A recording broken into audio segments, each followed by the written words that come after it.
टिहरी गढ़वाल के पहाड़ों में एक जगह है जहाँ शाम ढलते ही लोग चुप हो जाते हैं। ना तेज आवाज़, ना शोर, ना भड़कीले कपड़े। बूढ़े बुजुर्ग आज भी बच्चों को समझाते हैं, वहाँ मत जाना। जोर से गाते हुए वहाँ कोई सुन रहा होता है।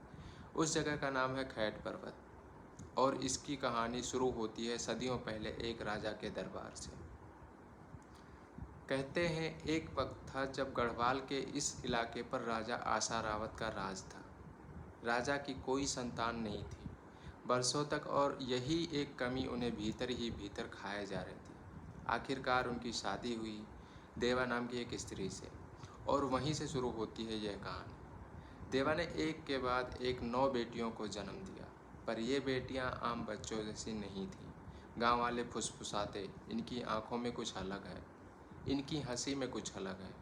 शायद यही वजह थी कि राजमहल की 4 दीवारी इन 9 बहनों को कभी बांध नहीं पाई। एक सुबह की बात है, सभी बहनें पानी भरने निकली झरने की ओर, और जो उन्होंने देखा उसने उन्हें ठिठका दिया। उनके अपने गांव पर अंधेरा छाया हुआ था, जबकि दूर, बहुत दूर ऊंची चोटियों पर धूप खिली हुई थी, जैसे सूरज ने उनके घर को छोड़ दिया हो और पहाड़ों को गले लगा लिया हो। 9 बहनें उसी धूप की तलाश में निकल पड़ी, चलती गईं, चढ़ती गईं, और एक पहाड़ पर पहुंचकर रुक गईं। वही पहाड़ जो आज खैट पर्वत कहलाता है। आगे क्या हुआ यह किसी ने अपनी आंखों से तो नहीं देखा, बस इतना कहा जाता है कि वह बहनें वहीं की होकर रह गई, आंचरी बन गई। गढ़वाली में आंचरी माने परी होता है, और तब से लेकर आज तक यह पहाड़ उन 9 बहनों का घर माना जाता है। गांव के बुजुर्ग आज भी कुल देवता की पूजा में इस कहानी को दोहराते हैं, जैसे यह किसी पुरखों की याद हो, दूर की पर अपनी। अगर खैट पर्वत की एक कहानी है जो हर घर में सुनाई जाती है तो वह है जीतू बगड़वाल की। जीतू एक साधारण चरवाहा था, पर उसकी बांसुरी साधारण नहीं थी। कहते हैं जब वह बांसुरी उठाता तो हवा भी थम जाती। सुनने के लिए उसकी माँ ने एक बार उसे टोका था, बेटा ऊंचाई पर जाकर बांसुरी मत बजाना, वो जगह हमारी नहीं है। पर जवानी को कब रोक पाई है कोई नसीहत। एक दिन जीतू अपनी भेड़ बकरियां लेकर निकला रैथल के जंगल की तरफ। वही जंगल जो खैट पर्वत की तलहटी में बसा है। फूलों से लदी घाटियाँ, ठंडी हवाएं और एक अजीब सा सन्नाटा। जीतू एक पेड़ की छांव में बैठा और बिना सोचे समझे बांसुरी ओंठों से लगा ली। उसकी धुन दूर तक गई, इतनी दूर कि कहते हैं 9 आंचरियाँ खींची चली आईं, और उसकी आवाज़ की तरफ वह नाचने लगी।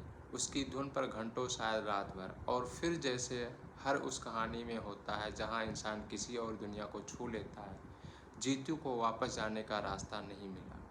कुछ कहते हैं परियां उसे अपने साथ ले गईं, कुछ कहते हैं कि उसकी मौत किसी साजिश में हुई, और उसकी बेचैन आत्मा दरबार को सताने लगी, जिसे शांत करने के लिए राजा ने हर गांव में उसकी याद में एक नृत्य शुरू करवाया। वही नृत्य जो आज भी गढ़वाल के मेलों में जिंदा है। सच जो भी हो, जीतू का नाम आज भी इस पहाड़ के साथ एक सांस की तरह जुड़ा हुआ है। प्रेम, संगीत और एक ऐसा रहस्य जिसका कोई जवाब नहीं। थात गांव से कोई 5 किलोमीटर चलिए तो एक मंदिर मिलता है, खैट खाल। स्थानीय लोग इसे आंचरी मंदिर भी कहते हैं। यहाँ कोई भव्य शिखर तो नहीं है, कोई सोने का कलश नहीं है, बस एक शांत जगह जहाँ हवा भी दबे पाँव चलती लगती है। हर साल जून के महीने में यह मेला लगता है। ढोल बजते हैं, गीत गूंजते हैं, पर एक हद तक ही, क्योंकि यहाँ तेज शोर और भड़कीले रंग वर्जित माने जाते हैं। पूछो क्यों, जो जवाब वही पुराना, परियों का यह पसंद नहीं। मंदिर के पास एक गुफा भी है जिसका ना आदि किसी ने देखा है ना अंत। गांव के बच्चे बड़े होकर भी इस गुफा के पास जाने से बचते हैं।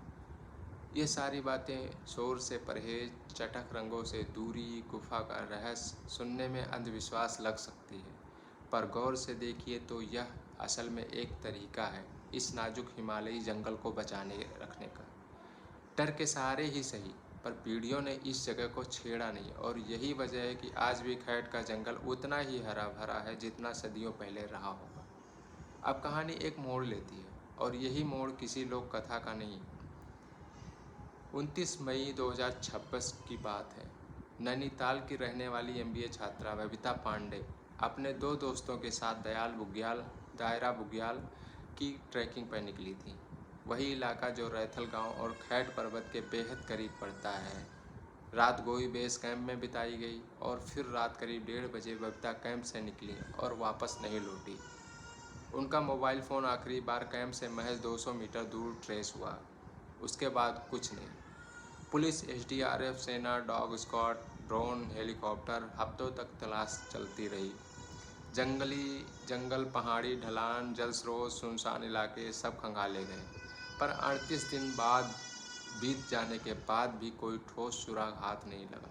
जैसे ही यह खबर फैली, सोशल मीडिया पर एक और कहानी भी फैलने लगी कि बबीता उसी परियों के देश में गायब हुई है जहां सदियों से आँचरियाँ रहती आईं। कहीं लिखा गया बबीता को परियां ले गई। कहानी को पंख लगते देर नहीं लगी। लेकिन यही रुककर एक बात साफ कह देनी जरूरी है। प्रशासन और जांच एजेंसियों ने खुद इस दावे को खारिज किया है। उनके मुताबिक इस लोक कथा से बबीता की लापता होने को जोड़ने का कोई तथ्यात्मक आधार नहीं मिला।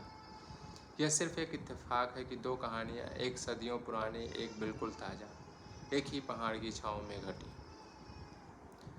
बबीता पांडे अब भी लापता है। यह किसी लोक कथा का अंत नहीं, यह एक असली परिवार की अभी भी जारी प्रतीक्षा है। खैट पर्वत की कहानी यही आकर थम जाती है, अधूरी, जैसे इसका कोई आखिरी पन्ना गायब हो। शायद यही इस जगह की सबसे बड़ी सच्चाई है। यह कहानियाँ खत्म नहीं होती, बस अगली पीढ़ी को सौंप दी जाती हैं। 9 बहनें, चीतू की बांसुरी, खैट खाल का मेला और अब एक ऐसा नाम जो शायद अभी इतिहास नहीं बना, पर पहाड़ की खामोशी में दर्ज जरूर हो गया।